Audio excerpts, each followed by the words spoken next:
Shakespeare não é apenas a figura central do cânone ocidental, ao lado de Cervantes, ao lado de Dante Alighieri. Ele criou a noção que temos do que é humano. Sua obra torna acessível a qualquer um a sabedoria que só um filósofo pode possuir. É uma filosofia imediata que se dá nos dramas, na mistura de tragédia e comédia, nas passagens em que Hamlet toca no problema da metafísica e Rei Lear conclui que o mundo é irrecuperável. Hamlet é o personagem mais sábio de toda a literatura. Shakespeare escreve tudo na forma mais natural e não basta uma vida para abarcar tudo o que ele ensina. Shakespeare é o supremo artífice da sabedoria. Eu sempre descubro uma nova lição em poemas e aforismos embutidos em seu teatro. Só Shakespeare salva.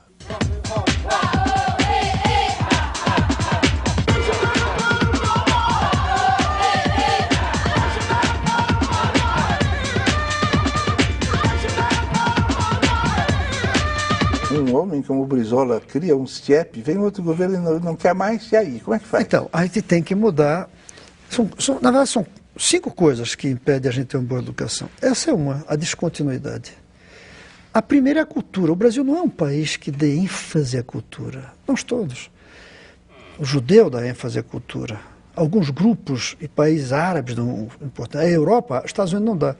Para nós, a educação é para melhorar o salário do filho, não é para que ele seja rico na própria cultura. Por isso que quando o filho diz que quero ser filósofo, em vez de a gente ficar contente, fica preocupado. Segundo é político. O fato da divisão do país em 2, a elite resolveu a educação dos seus filhos e aí ignorou do povo. Terceiro é o corporativismo dos professores, dos pedagogos, que muitas vezes estão mais preocupados com seus mestrados, seus doutorados, seu sucesso do que os meninos aprenderem. Quarto é a dívida, de tanto financeira, de tanto fazer aeroporto, a gente não tem dinheiro para a escola. E quinto é que é a descontinuidade. Olha só, vocês estão vendo as coisas que são ditas com uma simplicidade, mas se percebe que não é a simplicidade da ignorância, é a simplicidade da sabedoria, é a simplicidade como fim, não é a simplicidade como começo. E essas coisas precisam ser colocadas por aí, porque são provocações claras. E, aparentemente, se as pessoas quisessem, é um social que pode se mexer. Agora, você disse em 2002 que se Lula o convidasse para o ministério, só iria se ele lhe desse 1 bilhão para combater o analfabetismo. Você chegou a pedir? Não precisava de 1 bilhão e eu consegui o dinheiro dentro do próprio recurso do ministério.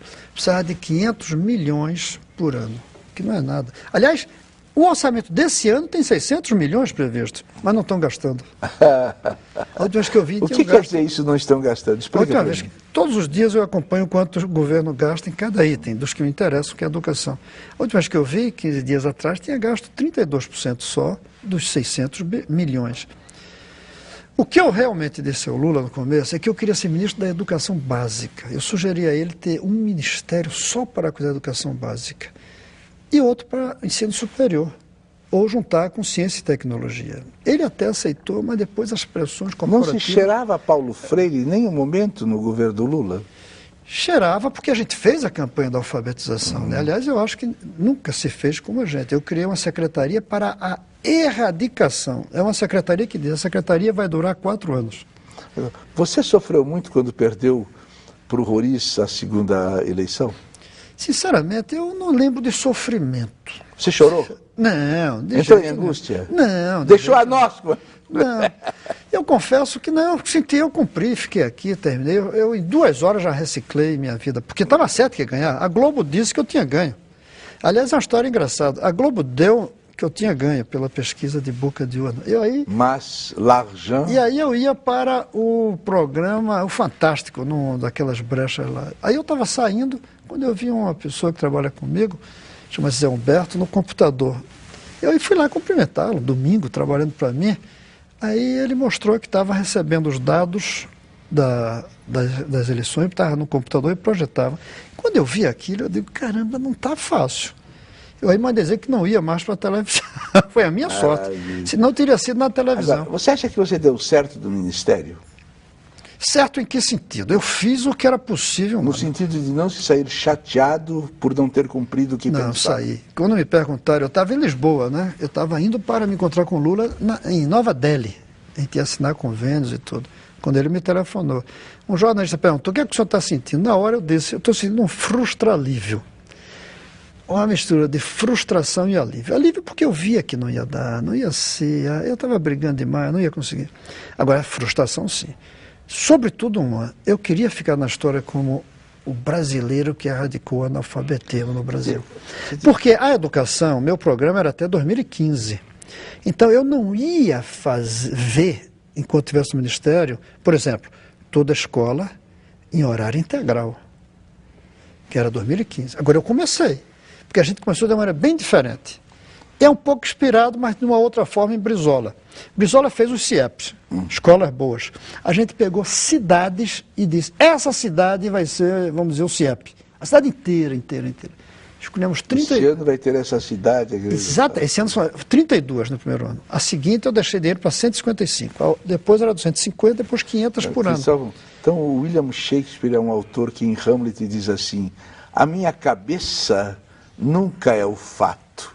Na cabeça é sempre melhor, né? No fato, na verdade. É verdade. Mas olha, mas o fato estava indo direitinho, porque o analfabetismo era 3 milhões, a gente botou 3 milhões e 200.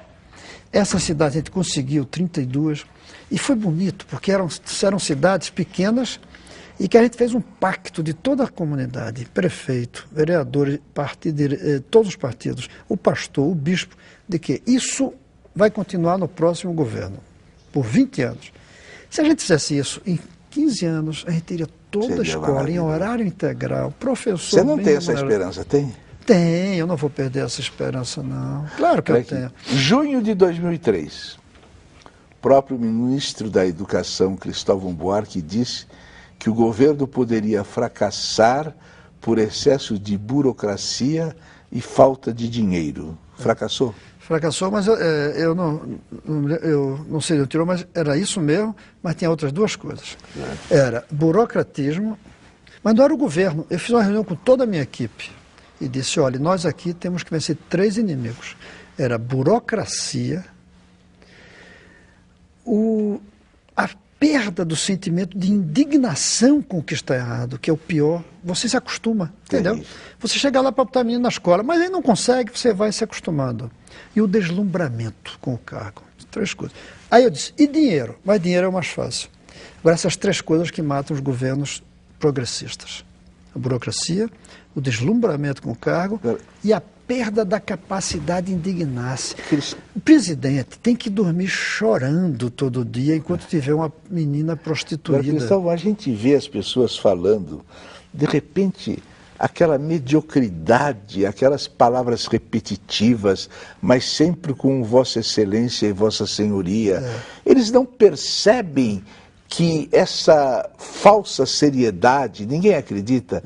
Quem quer ser sério, ninguém acredita. O político quer ser sério. O político não pode ser um artista. Eu, por exemplo, posso falar o que eu quiser, entendeu? Eu falo o que eu quiser agora, eu não preciso ter responsabilidade.